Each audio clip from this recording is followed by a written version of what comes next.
Hello friends, I'm Ananya Rai and welcome back to my channel. Today's video is dedicated to those who work in acres, not in hours. Nowadays we are getting to hear a lot about current farmers' agitation in Delhi and Delhi Chalo protest march organized by the farmers from various states like Punjab and Haryana against those three farm bills which were issued in September 2020. So today, in this situation, why not we pride ourselves on five such similar historical and grand peasant movements organized in our Indian history? Past dictates the future. So let's first discuss about Champaran peasant movement, the very popular one. Champaran is a district in Bihar where a peasant rebellion was launched out in 1917 to 1918 by Mahatma Gandhi. The main objective of the movement was to create an awakening in the peasantry against the exploitative system of European indigo planters. The land of the villages was leased out by the zamindars to thekedars, of whom the most influential ones were the European indigo planters. Some of the major causes of the Champaran movement were that firstly, the land revenue enormously rose when the indigo planters were ruling the land. Secondly, indigo planters forced the cultivators to sign an agreement in which they were compelled to devote the best part of their land to only grow indigo and none of the other crops of their wish. Indigo is a crop which has really long roots which go really deep into the soil and absorb all the soil nutrients, which makes the soil unfertile if not taken care of. And that's what happened in the case of Champaran. The indigo crops made majority of the land of the village very unfertile. Also, the European indigo planters didn't at all provide adequate remuneration for the labor and took the crops of the farmers free of cost. So, the Champaran cultivators were living under utter miserable conditions and abject poverty. That's when Gandhiji led out the Champaran movement, and fortunately, the Champaran movement bore good fruits. But at the end, it was called off due to the violent movement of Chauri Chaura. But still, the Governor General of India assented the Champaran Agrarian Act, in which all the recommendations of the Gandhi missions were considered and the peasants were provided out the best facilities possible. Moreover, the European indigo planters were made to leave the land. The second historical protest of peasants was in Kheda. Kheda is located in the central part of Gujarat, and the land of Kheda is popularly known for the cultivation of tobacco and cotton crops. Now, what happened was around 1919, the British government took an assessment of the land of Kheda, and upon the basis of such analysis, it came on to a conclusion that the land taxes need to be risen. This was really disappointing for the local peasantry. But nothing was in their hand. Meanwhile, a very severe famine struck Kheda. And at that time, there was a shortage of food supplies and the prices of the normal necessary commodities risen up. The similar case was in Bardoli as well. Bardoli is also located in Gujarat. And the Bardoli struggle movement was also very similar to that of Kheda. At that time, Gujarat Sabha, which consisted of the peasants and local landless laborers, wrote petitions to the authorities to kindly reduce the taxes or suspend the taxes for the year 1919. But the officials refuted. Instead, they insisted that no taxes have to be taken, but the farmers continually were trying to make the officials agree that the act of demanding taxes, that too enormous taxes in such famine conditions, was not reasonable at the part of administration. But the administration, in response, took away all the movable property, auctioned the cattle of peasants, and also confiscated their houses. This was really the time when the Kheda movement struggle was launched by Sardar Vallabhbhai Patel ji, N.M. Joshi, Mahatma Gandhi, and several other leaders carried out the Kheda movement struggle.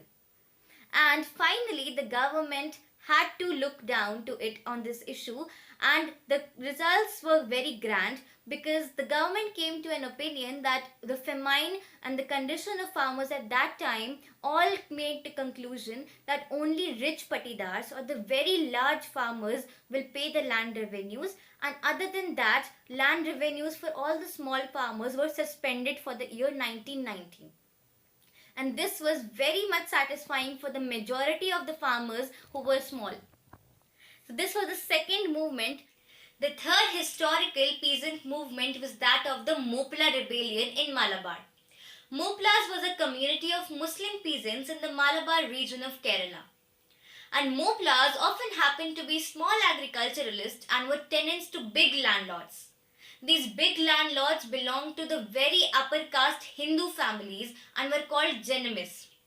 The relationship between Jenimis and Mopla from the very initial period was not quite friendly, and it was both religiously and economically antagonistic.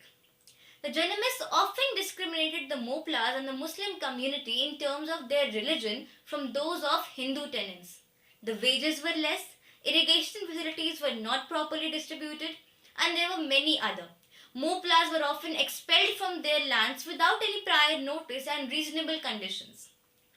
The Jenimis took very high and exorbitant exactions from these Mopla tenants. That's when, meanwhile, in the community, a Khilafat movement took place, where Moplas took actively part.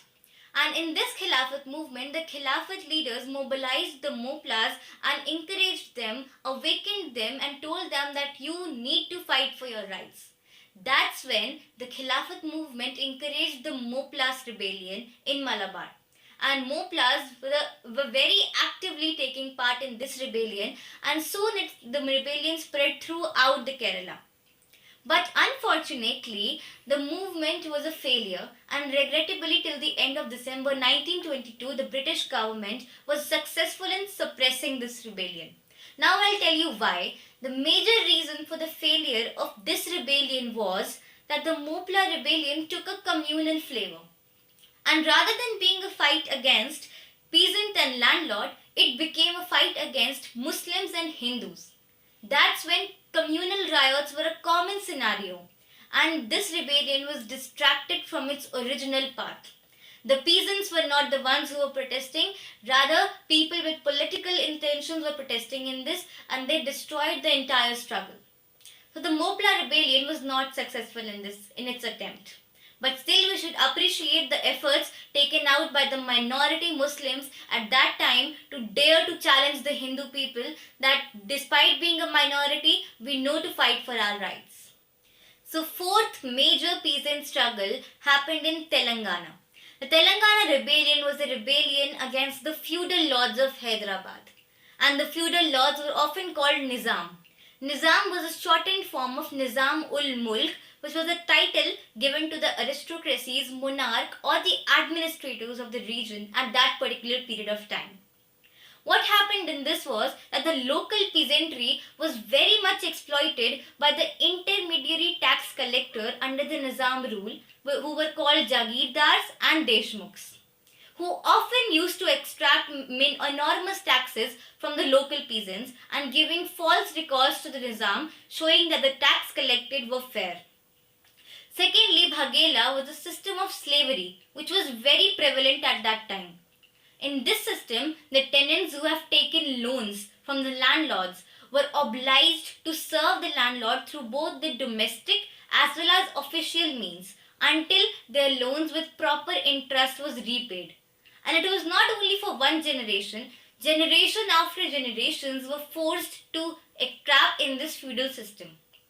As well as, thirdly, the irrigation facilities were provided by the Nizam, but those facilities were only for the large farmers. And only large and big farmers, landlords and zamindars were benefited from all the facilities and privileges which the Nizam used to give to the farmers.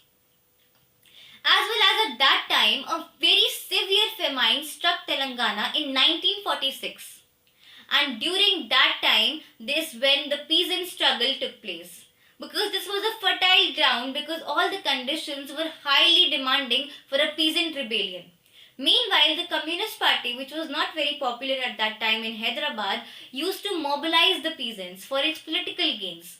And it used to mobilize the peasants in a way and encouraged and awakened the peasant and filled in them the rage to protest. The Communist Party carried out the Telangana rebellion and led the Telangana rebellion to raise the voice of the local peasant and native peasant and demand reasonable conditions of farming for them. Unfortunately, Telangana rebellion was a failure in terms of the conditions which were applied to poor peasants, because the demand of the poor, backward and the majority were declined, but definitely there were a few privileges which was given by the government to rich farmers and rich peasantry. Rich peasantry class was definitely benefited. Moreover, the Communist Party was definitely having political gains, due to which it led to rule the Hyderabad for the following years. But still, the demands of the local peasant and the poor peasant remained ignored and negligible in some sense. But Telangana rebellion, we could say it was partially successful, but still created an awakening that peasants are not a strong, peasants are not a weak community, and they have the voice to fight for their demands. Now finally, starting with the current issue, the farmers' protest, agitation of Delhi Chalo protest, which is currently organized in Delhi. This protest is carried out on a massive scale. Now let's start with the beginning. In September of 2020, 3 farm bills was issued by the Indian government. Due to that, massive level millions of farmers from states like Punjab, Haryana, Uttar Pradesh and all across India came out with a Delhi Chalo protest march, in which they continually refuted these 3 farm bills and still appealing to repeal these bills. Now, why was there a need to protest when the government continues to say that these bills are there to help the farmer and guarantee some freedom to farmers?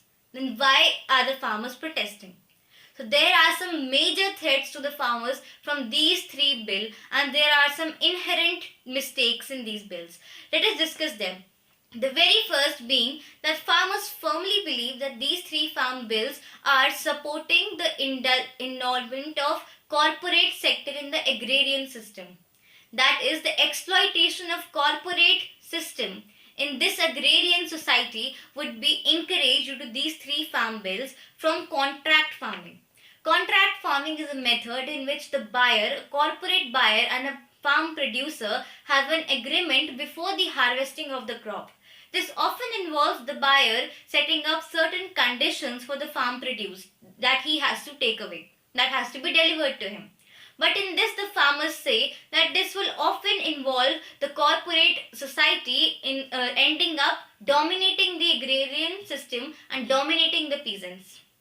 As they'll soon lose their lands, they'll soon be made to pay low prices and they'll have to sell their crops at very low prices, but that will be a profit for the corporate sector. This is the first reason. Secondly, the farmers believe that MSP, the minimum support price, which is currently given to them and guaranteed to them by the Indian government, will be altered in the near future. And this MSP, if altered, would destroy a massive society of farmers, because 80% of the farmers in India are poor and small. Right? They are small farmers, and denying MSP to those farmers will prove to be a breakage of backbone of the agrarian system of India. Thirdly, the mandis, or the government controlled APMC mandis, in short, they are also being altered because the revenue system, because earlier the state has to gather up revenue from those mandis, but now these state fees or the state revenue from the mandis has been abandoned, due to which some state government like Punjab and Haryana would be losing a major part of their tax revenue. And that's why some state governments are also protesting against this bill, because they are losing a major part of their revenue system through these 3 bills. These are the 3 major reasons for which the farmers are actually protesting, and there are some other inherent and small reasons as well which are there in these 3 farm bills. And the Delhi Chalo protest march continues and strengthens day by day. The results will be sure be worth the protest. The farmers continue to sit on the freezing land in this December, in which we'd like to wrap up ourselves in the blankets. At that point of time, farmers who feed us thrice a day are there on the freezing lands under the open sky, protesting for the basic rights of humanity. In such a situation, we are obliged to and we are meant to support our farmers. So kindly do support them, and this video was made in an effort to dedicate to those who work in acres, not in hours, as I said before. Thank you, and that was all for today's video. If you like this video, don't forget to share it as far as possible in order to create an awakening in our society for those farmers and have a respect for them and have a tribute for them. Also subscribe my channel if you haven't, and do not forget to give it a thumbs up.